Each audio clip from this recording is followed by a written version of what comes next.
Well, let's get more on this from one of our regular experts, Dr. Larissa Corder. Dr. Corder is an obstetrician and gynaecologist currently working in intensive care. Larissa, are you concerned about the government's messaging in the past 24 hours? We started the week thinking we'd just get a so-called roadmap of how to ease the lockdown. We're ending it with some talking about the scrapping of the stay-at-home message, that policy. I think some of the messages are really mixed, as we've heard, and they're quite worrying. So whereas, of course, and I'm pleased to report, we've had a lot of success stories in terms of how the NHS has coped and how many patients it's helped recover from COVID, and that's really important to acknowledge. We also, at the same time, must realise that we are not yet through and out of this yet. And where I'm working in intensive care, I'm still redeployed there for a reason, and that's because we've still got a significant number of cases that we're dealing with. Yes, we have a smaller number of units now dedicated to COVID cases, but these patients are really ill, and there's no fast track from recovering from COVID. In truth, it takes a long time. It takes patients many weeks to rehabilitate back to normal, and they need our care to be able to do that. Just relearning basic things like breathing, feeding, and walking, that takes a long, long time to do. In addition to which, what we're now seeing is some of the complications of COVID, which we initially thought was primarily a respiratory and lung disease, start to affect blood vessels, that's small and large blood vessels, and lead to complications like heart attacks and strokes. So we mustn't lose sight of the fact that we still have a significant number of people who are really severely poorly and ill. And my worry is that if we relax these measures too fast, what will happen is that we could enter a second wave all too soon when the NHS, I fear, just won't be able to cope because we've already depleted lots of supplies. The staff that have been looking after these patients are mentally and emotionally drained. And we have to consider the impact that this can have, especially when we're about to restart some normal NHS services that people have been waiting for such a long time for. And, I think this bank holiday weekend worries me because I'm seeing the same things I saw over Easter weekend, and that's a whole lot of traffic on the roads. Just getting in this morning from work, I saw so much of it, and it really scared me, the fact that I think all these mixed messages are somehow encouraging people to relax and not pay attention to the fact that actually we are not through this crisis yet.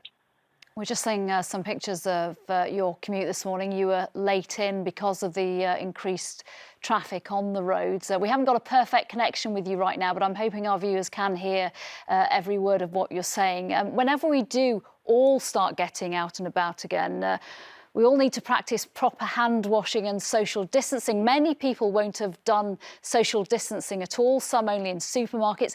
Can you today take us back to basis on the importance of both? We've got a video that illustrates how hard it is to get glitter off our hands, and we need to think of the virus like glitter, don't we? Talk us through it.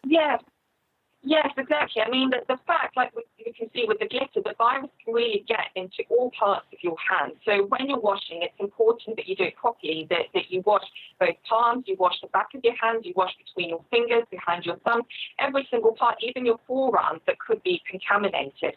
And you need to do that for at least 20 seconds or for however long it takes to sing happy birthday twice. That's a good rule of thumb. But really what the soap washing, it sounds really simple, but it's actually an incredibly effective technique that with other respiratory viruses have been shown to reduce the spread by 20%, which is no small feat. So what the soap does is essentially breaks down that fatty lipid barrier that's on top of the virus. And when it gets rid of that, it means that the virus isn't effective and it can't be absorbed into the body, so it can't do its damage.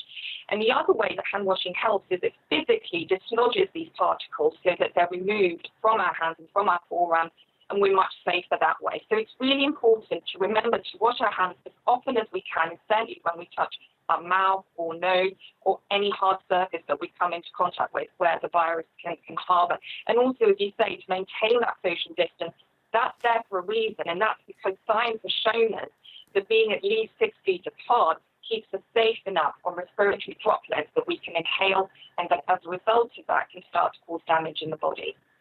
Dr. Larissa, before I let you go, you have got some good news with all this uncertainty. Next week, we'll see the reopening of IVF clinics. That will be very welcome news for lots of people.